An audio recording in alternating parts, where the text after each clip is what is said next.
What's inside this purple mystery box? Should we open it and see what surprise is waiting for us? Oh wow, there's a purple treasure chest.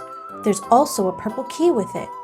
And look, the letter B is on both the chest and the key. That must be the letter of the day.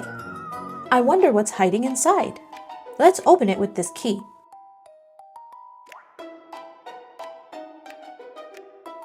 Whoa, it's a bat! A purple bat! Bat starts with the letter B. Wait a minute, do you know what that means? Yeah, it's time to get ready for some spooky fun because it's Halloween time. Can you think of other Halloween things that start with the letter B? Broomstick. Yeah, a broomstick is used by witches to fly high in the sky. What else can you think of? Oh yeah, black.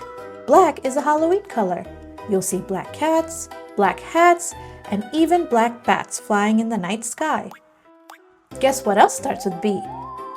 Boo! Silly bat, you scared me just a little.